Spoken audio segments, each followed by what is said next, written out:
हम सभी ने पिछले कुछ सालों में ये देखा है कि भाई ट्रेंड जो है कार मार्केट का वो लगातार चेंज होता है। हमने लोगों को हैचबैक, सेडान से एसयूवी पर जाते हुए देखा है। हमने डीजल गाड़ियों से पेट्रोल, पेट्रोल से सीएनजी, सीएनजी से अब ईवी की तरफ जाते हुए देख रहे हैं। और भी ऐसे बहुत सारे बदलाव हम लोग देख रहे होते हैं। लेकिन ये बदलाव जब हम देखें तो आपको ये भी पता चला होगा कि जो ट्रेंड है वो काफ़ी ज़्यादा फास्ट अब चेंज होता है। पहले ये पीरियड 20-25 सालों का होता था, अब जहाँ तक मेरी समझ है 3 से 4 साल या 5 साल मैक्सिमम पकड़ लें, ये ट्रेंड चेंज हो जाता है। तो आज के समय में जो गाड़ी लेने का फैसला करते हो वो 5 साल के बाद आउटडेटेड होगी या नहीं, ये सोचना बहुत ज़रूरी है। और इसीलिए आज का वीडियो है, ताकि आपको पता चले कि नेक्स्ट 5 ईयर्स में ट्रेंड्स क्या होने वाले हैं। मैं 5 ऐसी रिलेटेबल चीज़ें बताऊंगा जिससे कि आपको पता चलेगा कि नेक्स्ट 5 ईयर्स में ट्रेंड किस तरफ जाने वाला है। तो चलिए शुरू करते हैं। सबसे पहला ट्रेंड जो मुझे जाता हुआ दिख रहा है, देखो यार, ईवी सभी को पसंद है, लेकिन चार्जिंग का झंझट सभी को पसंद नहीं है, लेकिन जो पैसा बचता है वो भी काफ़ी ज़्यादा पसंद है। तो ऐसे में सॉल्यूशन क्या है? सॉल्यूशन है हाइब्रिड। अब आप बोलेंगे, और मैं भी बोलता हूँ कि हाइब्रिड जो है काफ़ी ज़्यादा कॉस्टली पड़ जाती है, वो कहीं से भी मेरे बजट में सही नहीं बैठती। पर बात यही तो है, शुरुआती दौर में हर एक टेक्नोलॉजी थोड़ी सी महंगी होती है। ईवीज भी काफी महंगी थी, लेकिन अब आप देख रहे हैं कि ईवीज काफी सस्ते दामों में मिल जाती है। स्कूटर्स देख लीजिए, कार्स देख लीजिए, टियागो भी गाड़ी अवेलेबल है। ऐसे में हाइब्रिड इंडस्ट्री इतनी ज्यादा फास्ट बढ़ेगी, और अगर सभी कंपनियां इस पर आ जाती हैं तो फिर कंपटीशन के चलते इन्हें कॉस्ट कटिंग काफी करनी पड़ेगी, और आपको एक अच्छा हाइब्रिड इंजन मिल जाएगा जिसको आप चला सकते हैं। हाल फिलहाल देखेंगे तो कम से कम 1.5 लीटर का हाइब्रिड इंजन आपके पास अवेलेबल है, जिसमें अच्छा खासा बैटरी भी लगी हुई है और आपकी गाड़ी को अच्छी एवरेज भी प्रोवाइड की जाती है। पर इवेंचुअली छोटे इंजन के साथ भी ये चीज़ की जाएगी अगर मार्केट हाइब्रिड की तरफ शिफ्ट होता है। अब आपको पता है टोयोटा है, मारुति है, होंडा है, इन सब की गाड़ियां हाइब्रिड में भी आती है। थोड़ी सी कॉस्टली पड़ती है, लेकिन इवेंचुअली ये कम होने वाली हैं, क्योंकि लोग हाइब्रिड की तरफ मुड़ेंगे। जो ईवी लेने का सोच रहे हैं उनके लिए भी काफ़ी अच्छा सॉल्यूशन है, जो पेट्रोल लेने का सोच रहे हैं उनके लिए भी काफ़ी अच्छा सॉल्यूशन है, क्योंकि अल्टीमेटली आपको काफ़ी अच्छा एवरेज मिलता है और चार्जिंग का झंझट नहीं है। और देखा जाए तो हाइब्रिड काफ़ी प्रैक्टिकल भी होती हैं, क्योंकि चलती मोटर से हैं, आराम से आपको बहुत अच्छा माइलेज प्रोवाइड कर देती हैं और कम दूरी पर चल रही हैं, और वाइब्रेशन वगैरह काफ़ी इजी होते हैं। पेट्रोल डलाने की या बैटरी चार्ज कराने की ज़्यादा झंझट नहीं होती, बस आप पेट्रोल डलाइए, बैटरी अपने आप चार्ज होती रहती है। पर अगली जो बात मैं बताऊंगा, आपका माइंड शिफ्ट पूरी तरीके से इधर आ जाएगा, क्योंकि ये है कार सब्सक्रिप्शन की बात। हाल फिलहाल मैंने एक वीडियो बनाया था, और अगर आप बहुत सारे कॉस्ट कैलकुलेशन जो यूट्यूब पे अवेलेबल है ऑलरेडी वो भी जाकर देखेंगे तो आपको पता चलेगा कार सब्सक्रिप्शन बहुत ही ज़्यादा अच्छी चीज़ है, क्योंकि आपको एक गाड़ी ओन नहीं करनी पड़ती, आपको उसके मेंटेनेंस का खर्चा नहीं देना पड़ता, इंश्योरेंस का खर्चा नहीं देना पड़ता, आप सिर्फ और सिर्फ उसका रेंटल पे करके पेट्रोल डला के काम चला रहे होते हैं। अब ये मुझे प्रैक्टिकल चॉइस इसलिए लगती है क्योंकि जो हमारे इंडियन नॉर्म्स हैं उसके मुताबिक 15 साल के बाद गाड़ी आपको स्क्रैप कर देनी है। अभी उतने कड़क नहीं है, 5 साल का एक्सटेंशन मिल जाता है, लेकिन आगे मिलेगा भरोसा नहीं है। तो एक चीज पे आप अपना बहुत ज्यादा पैसा लगा रहे हैं, जो कि अगले 15 साल के बाद आपको बेकार ही हो जाएगी, फेक ही देनी है, उससे बेटर है। अब देखो, बहुत सारे लोग लॉजिक ये लगाते थे पहले, सब्सक्राइब ना करके कार खरीदना क्योंकि मेरी गाड़ी 5 साल के बाद मेरी हो जाएगी। फेयर इनफ, बट हमारे नॉर्म्स इतने स्ट्रिक्ट हो रहे हैं कि आपकी गाड़ी एक समय के बाद आपको फेंकनी पड़ेगी, तो आप क्यों उस गाड़ी पर लगातार खर्च कर रहे हो, वो आपको सोचना होगा।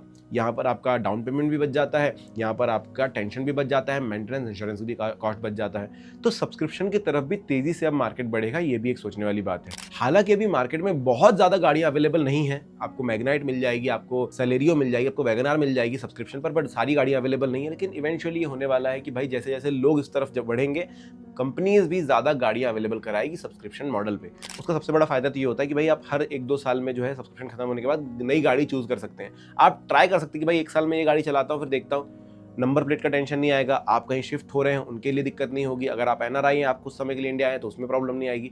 तो सब्सक्रिप्शन मॉडल भी काफी हद तक एक नया ट्रेंड शुरू कर सकते हैं। अब बात करते हैं अगले पॉइंट की कि भाई क्या हो सकता है। और एक चीज बहुत तेज गति से बढ़ रही है, वो है ईवी, और मुझे लगता है कि ये चीज बहुत ही मुश्किल होगी ट्रेंड से बाहर आने के लिए। ऐसा क्यों? क्योंकि देखिए, शुरुआत इसकी बहुत हार्ड हुई थी और कंपनीज ने काफी ट्रस्ट दिखाया था इस चीज के ऊपर, तो वो लगातार आपके लिए नई चीजें ला रहे हैं। अब ईवी अडॉप्शन मैं इसलिए भी मानता हूं ज्यादा होगा क्योंकि एक समय लग्जरी हुआ करती थी, लेकिन आज के समय में अगर आप ध्यान से देखोगे तो आपको पता चलेगा ईवी गाड़ियां सिर्फ और सिर्फ प्रीमियम नहीं रही हैं, अब वो सस्ते में भी मिलती हैं। और लोगों का भी कहना है कि भाई डेली कम्यूट के लिए ईवी जैसा कोई भी नहीं। अगर आप कार की बात करो थोड़ा सा मुश्किल आपको जरूर लगेगा, लेकिन अगर आप एक बाइक की बात करो तो स्कूटर्स की तरफ लोग बिना मतलब बहुत ज्यादा रिसर्च नहीं करते। उन्हें पता है कि भाई खर्चा मेरा बाइक में थोड़ा सा बच जाएगा अगर मैं ईवी स्कूटर लेता हूं तो।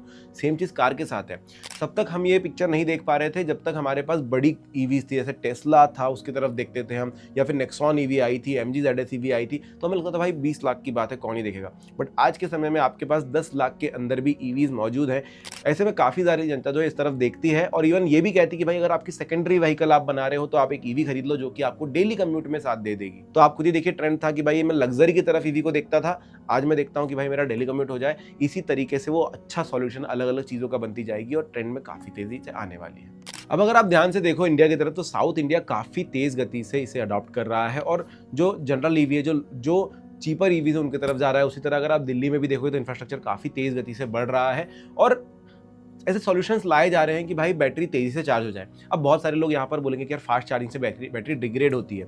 देखो यार, अल्टीमेटली ये भी हो सकता है कि स्वैपेबल बैटरीज लग जाए। स्कूटर्स में पॉसिबल है, कार्स में थोड़ा सा पॉसिबल नहीं दिखता है, लेकिन यू नेवर नो कि भाई कब ये टेक्नोलॉजी आ जाएगी। साइज अगर छोटे हो जाते हैं बैटरी के, या फिर कुछ ऐसी टेक्निक जिसमें स्वैपेबल बैटरीज आ जाए तो हो सकता है। हालांकि जितने रुपयों की वो बैटरी है, कंपनीज खुद नहीं चाहेंगी कि स्वैपेबल बैटरीज आए, क्योंकि अल्टीमेटली फिर नुकसान उनका होगा। तो जो भी है, कुछ ना कुछ सोल्यूशन जरूर निकलेगा।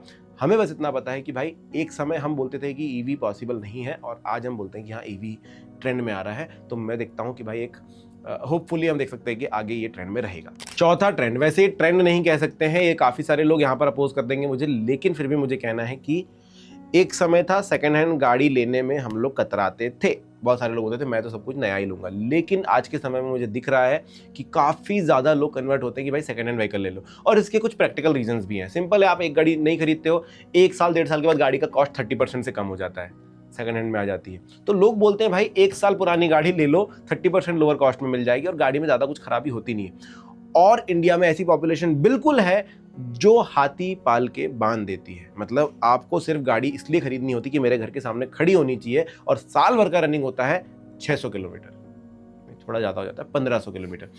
अब ऐसी गाड़ी अगर मुझे मिलेगी तो मैं क्यों एक गाड़ी खरीदूंगा जिसपे मुझे 30% या 40% एक्स्ट्रा कॉस्ट देनी है। मैं बोलूंगा ये चली ही नहीं है ज़्यादा। मतलब एक बार मैं यूज्ड कार मार्केट में घुसा और मुझे पता चलता है कि 127 किलोमीटर चली हुई गाड़ी 1.5 महीने पहले बिकी हुई थी, वो बिक रही है 1 लाख रुपए कम कॉस्ट में। तो मुझे बताइए यूज्ड कार मार्केट क्यों नहीं चलेगा। और अगर आपको अभी भी लग रहा है कि मैं ज़्यादा बातें बोल रहा हूं, तो आप रेशो देखिए, 1.3:1 का रेशो है नई कार और यूज्ड कार मार्केट में। मतलब जितनी नई कार बिकती हैं उतनी ही, ऑलमोस्ट उतनी ही यूज्ड कार्स भी बिक जाती हैं। तो मार्केट ये भी राइज हो रहा है। नया ट्रेंड होगा कि भाई लोग यूज्ड कार ज़्यादा प्रेफर करेंगे नई कार के मुकाबले, पैसे भी कम लगते हैं और गाड़ी भी अच्छी खासी मिल जाती है। और आज के समय में ज़्यादातर लोगों को, मैं अच्छी बात है कि बहुत सारे लोग इस तरीके से गाड़ी चलाते हैं कि उनको केयर करनी होती है। वो ज़माना चला गया जब लोग बहुत ज़्यादा मिसयूज़ करते थे अपने गाड़ी का, जबकि मैं अभी देखता हूँ तो लोग बहुत ही अच्छे से चला रहे होते हैं, प्रॉपर सर्विसिंग करा रहे होते हैं। लोगों के अंदर ये जो जागरूकता फैली कि भाई गाड़ी का कैसे केयर करना है, उस तरीके से गाड़ी रहती है, तो आपको यूज्ड कार भी काफ़ी अच्छी कंडीशन में मिल जाती है। तो ये भी एक ट्रेंड मुझे लगता है जो कि आगे समय में आएगा। हालांकि अभी भी है, बट फिर भी काफ़ी सारे लोग वो हैं जो न्यू कार के पीछे जाते हैं, तो पूरे शिफ्ट हो जाएंगे।